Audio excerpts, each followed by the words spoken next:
It's piano time. The light is trying to beat us. The last hurrah. But it's not winter. Ooh, get away from that crap. The dodgy dust, shouldn't be doing that. So, I'm going to spray, stripper. We're going to work our way through all the bird shit. I can't see up there, so it's not even worth doing it. Well, I'll do it down here then. Can't have it not worth it.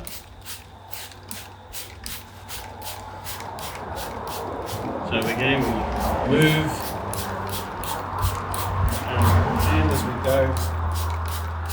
So we'll find what's under there. You can see there's some transfer. I don't know if they're marquetry or whether they're transfers. The transfers that are rugged. If they're marquetry, which is veneer. Ooh. Or it could be burr. You can see there's. Oh, I see. Yeah. So we're going to leave this on for probably 20 minutes to let it soak through. If it was just shellac without all the other interference over the decades, it would only be like 3 minutes, wouldn't it? Oh, exactly. Now, my trigger was getting an airlock on it, but it's all come right again. Now it's time to moisturise it. So this is our moisturizer here. Probably won't see it so well from that distance there, but you can find it in our shop with much greater details. But what this is a blend of gums, oils and waxes which you mix together by just giving it a good shake up, and then you just slap it on. So this has all been stripped and all the flush is just dried off. So I'm just going to slap it straight on. So we're going back to that wet colour we had. Yeah, now a cool thing is your brush marks can make you really lazy with this. You can just do all sorts of crazy things. That's all fine. Because what matters here isn't the brush marks, but the fact that it actually gets on the floor. So it's more of a game of getting on quick and thick rather than slow and pedantic in this case. It's such a fun finish to apply. So the curse of being a Cooper is you have to strip diamonds. Mm-hmm. You notice this area where I put it on just now, it's a lot lighter than the other piece. Don't be worried about that, because what happens is as it all drinks in, it reaches that same level. And so you can be really patchy with your application. As long as it just gets on everything in the end, that's all good.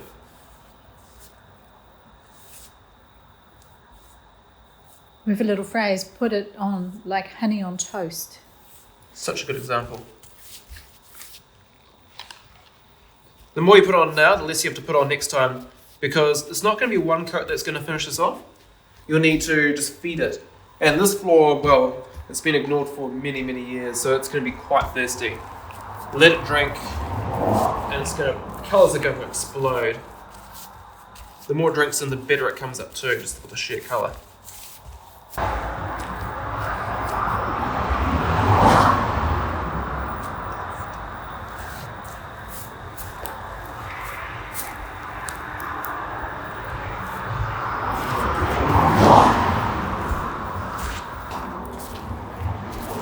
Leave it for a couple of days to absorb. This first coat probably drank in about half an hour, so don't be surprised, just slap some more on. If you don't get back to it straight away, that's not a drama. Just slap some more on when you get the opportunity to. It's really hard to mess this finish up. You just literally just slather it on. Notice how thick that chunk is. Notice how some of the other bits are. It's not an issue. And it's not a vampire lid. It looks like one here, but it's not. It's a diamond. Is that about 10 minutes, I suppose? So I don't know how much is going to come off, how much bird crap will come off, but let's have a look. Ooh.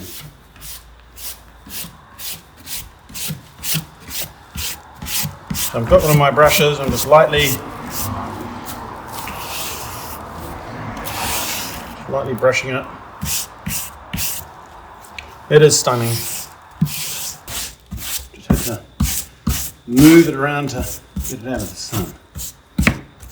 So you can see this incredible detail. Brushes are amazing for channels. The groovy bits. Liquefied bird shit. and varnish.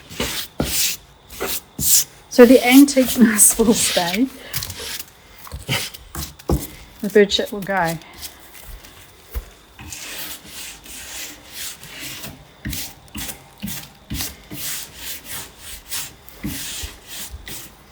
Well, the pianos I've done up in the past have come out of people's lounges.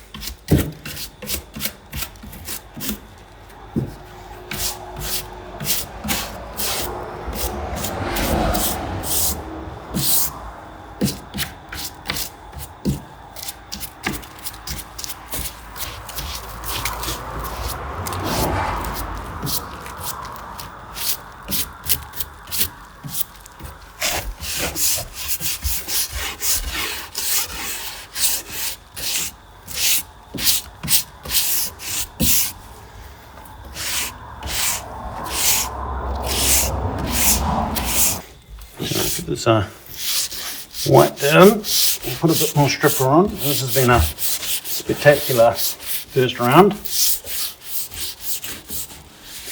So there's some ply aspects on this, veneers. Oh hey, the whole thing is pretty much veneered. That's veneered, that's veneered, veneered. The top, there's a few solid bits. So obviously Cooper's is fabulous on veneer.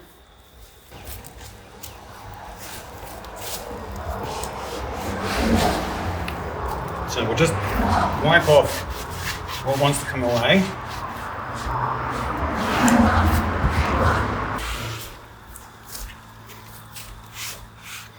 You look at a thing like this and you'd think it'd be days and days and days of restoration of the timber. It used to be like that for us too. Yeah, this is literally a 1 or 2 hours work and it'll be done. So these flowers, this is called marquetry. Not many people out there will know what marquetry is, but I do. Marquetry is an Italian word, hope I get it right. It means overlay. Because the flowers are veneered and they're being cut into more veneer. So because if it's into solid timber, then it's called intarsia, which means inlay. The rest of the timber, was it walnut? I think so. I think the whole lot is walnut. So we're taking off what's on the surface. Varnish, or shellac, bird shit. Now we're down to the surface itself, or you're well down into that. This time we want to get into the grain. Now the stripper won't wreck the veneer. We're not going to suddenly have it all ballooning off or anything. There's no water in Cooper's. So it's a perfect way of doing antiques without wrecking the patina and everything. So we're going to leave that for 2 to 5 minutes, and then we'll come back and transform it further. This is now drying away. So this is all drying timber. So I'm going to put the moisturizer on. So we're just racing to beat the light, which we won. So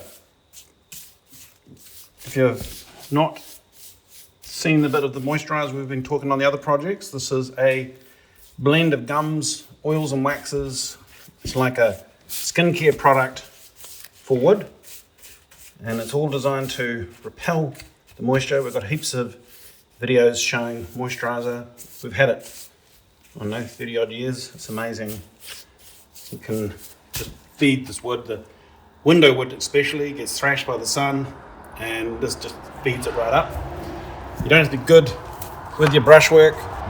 You can just slap her on, let it. If it's like today's a classic day. We've had rain, we've had sun, we've had humidity, and it doesn't matter. So we leave that on. We leave it on for a couple of days to drink away, and it's going to drink what it can. These horizontal surfaces, these ones here, here, they will probably need more than one application. So we just let it do its thing. Looking cool. Now on our guide, part 2 is about stripping what's in the wood. So we've taken off all the stuff that's on. Strip has been on for a couple of 5 minutes. And we get one of our soft copper brushes. I used a slightly coarser one before. I wasn't scrubbing hard, I was just surface scrubbing. Now we want to go to a softer brush. And this whole job, we're going to be using brushes on. We're not going to use our steel wool or our grip pads. Because there's so much grain direction changes and all this sort of stuff. It suits the brush. On our guide we say scrub with the appropriate scrubbing material, which is very, very ambiguous, but it's because every project you see us working on, there's always a different ways of scrubbing. You just got to look at each project.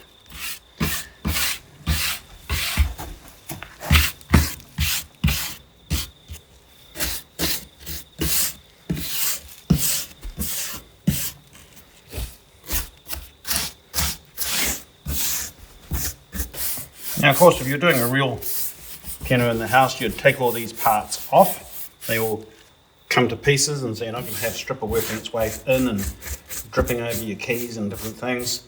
So this is... But the birds have already found their way in there, so Yeah. it's already completely Yes, this gone. is a little bit... Very stuck. broken. Yeah, look at this. It's a bit sad. But It would go on one of those horror movies, wouldn't a person who wanted it right could make it right. So I might use the pad a bit on the flushing. I'll get myself a new pad and show you. it? Get nice and close so you can see. Look at that. Yeah. So the flusher is a slow drying solvent. We use it for rinsing the timber clean. So I'll just do the top part there first.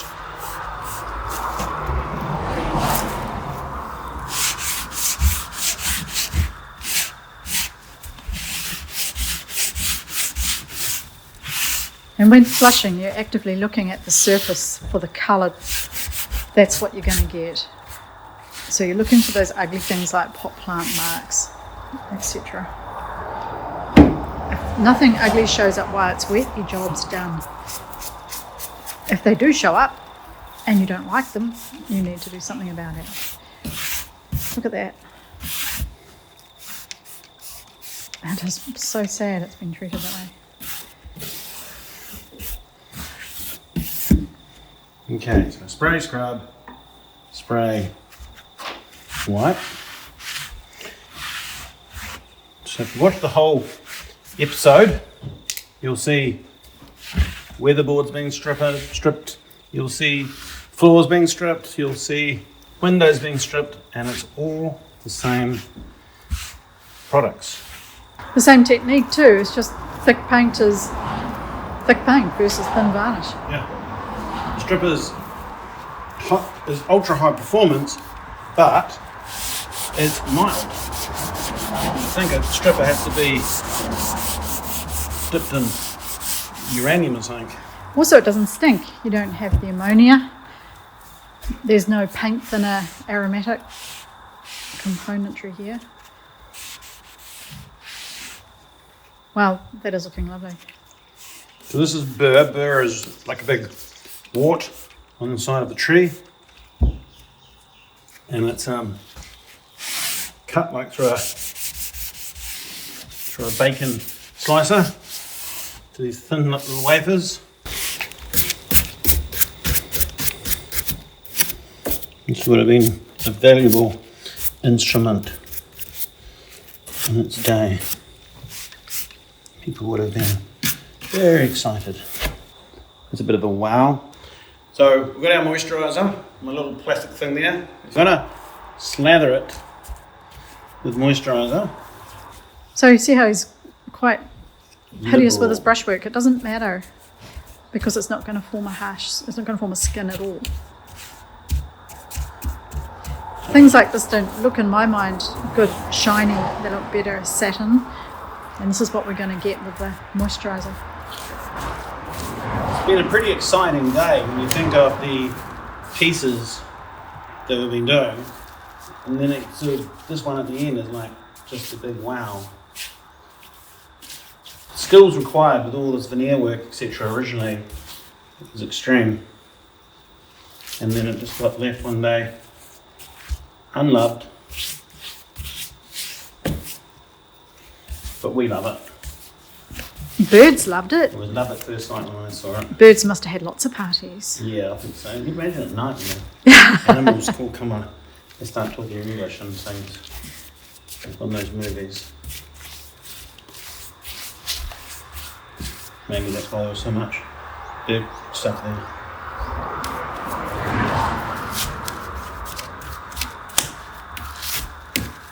I'll see if they've reclaimed it in the morning. Wood finishing is usually quite a skill. With moisturizer, it's really simple. These back panels are the real treasures. Cool. So, that gets left for a day or two to feed, and then it gets buffed off. So we'll be back in a day or two.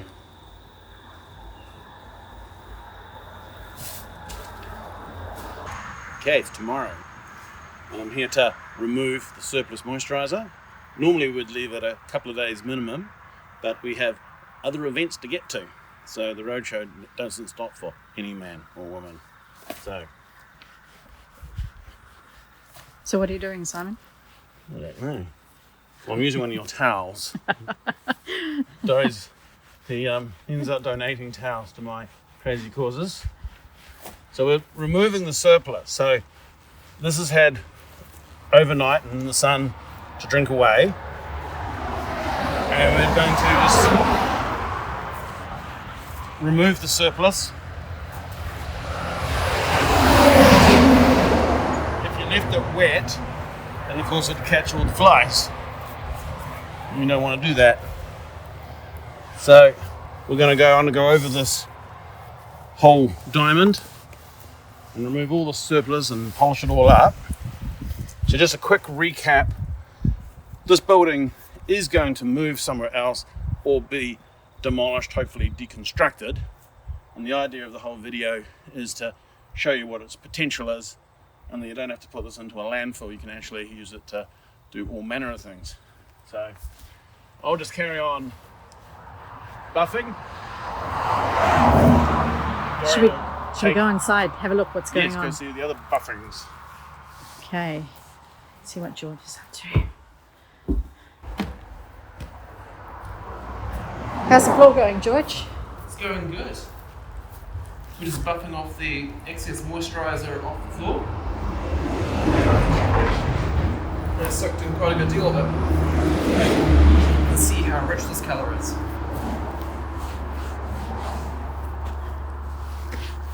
If you've got a proper floor polisher, then just use that. It's one really good thing to have if you've got it. But otherwise it's not too difficult just to buff it off with some loose bath towels if you've got them floating around.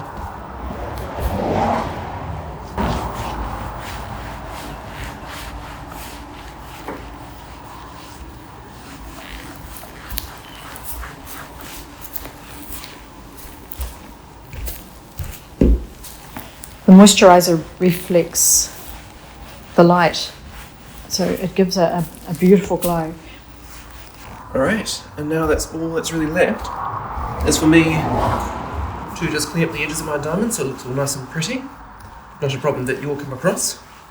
It does look like something a vampire's going to come out of, though.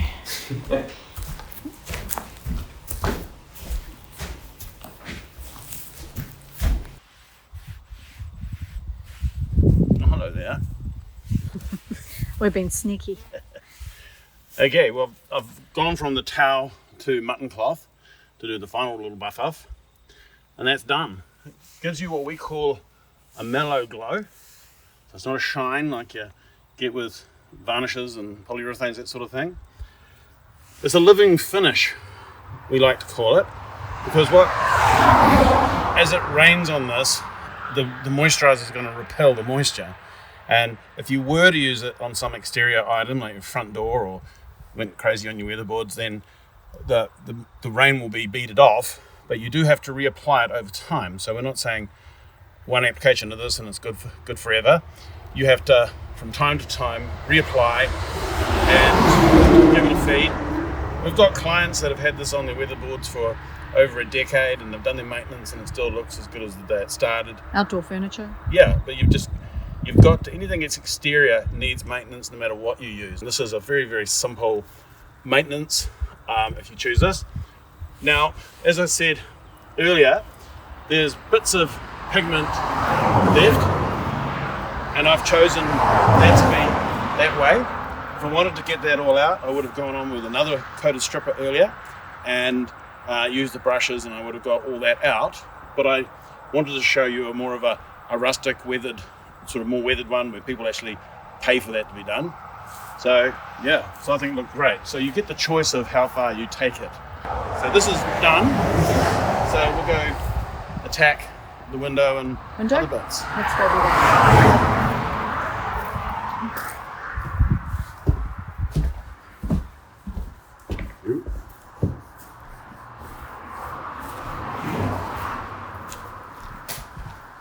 Window. So that's drunk away really well. Okay, we just That's stunning. buff off. Yeah, this is always the fun part. And again, you can choose how much character you leave. If you decide you don't want that sort of thing, then you just can remove that earlier. We've got tips and tricks for hole filling. Yes. I'll show you another day.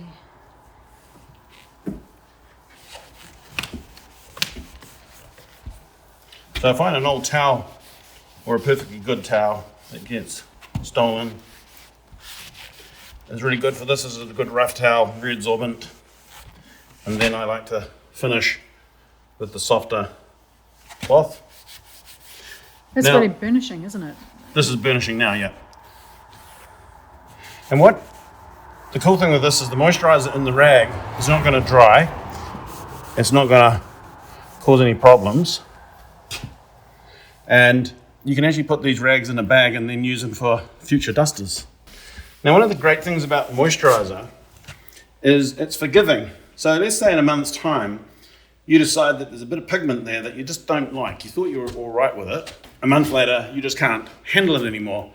So you can go back on and put a bit of stripper onto just one component and get the pigment out that you want. Where if you'd polyurethane all this, that's a major mission to actually go back and do extra. So I like using this forgiving thing because you might have a friend helping you do the job and you might not want to sort of kill their buzz by telling them that wasn't quite good enough. So you let them help and you put the moisturizer on and then under the cover of darkness you can go back and do little touch-ups and that sort of thing. You can leave the light on. Yeah. Hey, let's go and have a look at the piano. Yeah, so that one's done also. So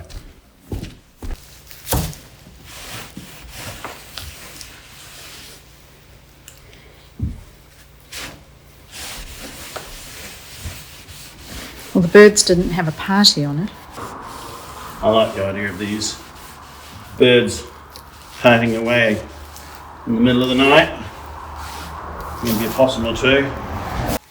So we're just taking off the main bulk surplus moisturizer. See how it's glowing.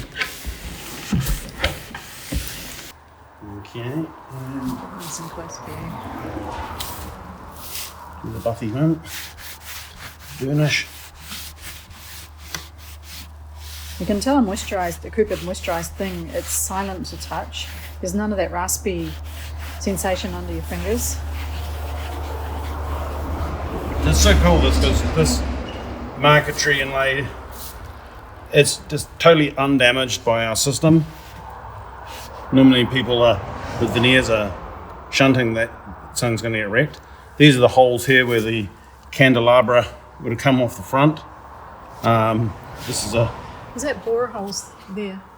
there's a little bit of bore along there. See, we've not opened up those horizontal tracks because we haven't been sanding it. And because this has got veneer over the top of solid timber, and the solid timber was sapwood, and that's Bora likes it, so it's eaten straight through. But Bora is not a drama with it. So that there again is the buffing done. I've got a little bit here.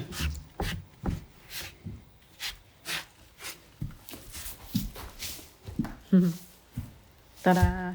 Ta-da. Yeah, that's pretty cool. It is cool. And finally, the floor is finished. Get that reflection in the right way. I like how the bits of rugged parts just become part of the character. Yeah.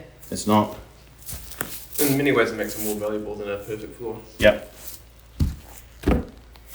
So if you want your floor looking brand new, you get your sander in and plough off 100 years worth of character. Every stiletto mark has a story, and when you sand it, you remove them all. So this has got all that history.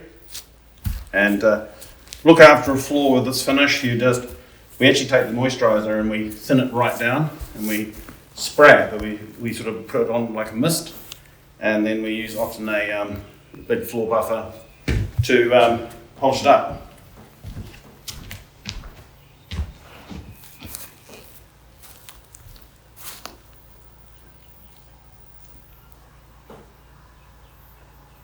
We've got to go. We've got other adventures. And as we often say, not all the time, but we will this one, because we've got George here. If you're looking for a stripper, The stripper that really gets it off. Coopers. the stripper that gets it off every time. See you next time.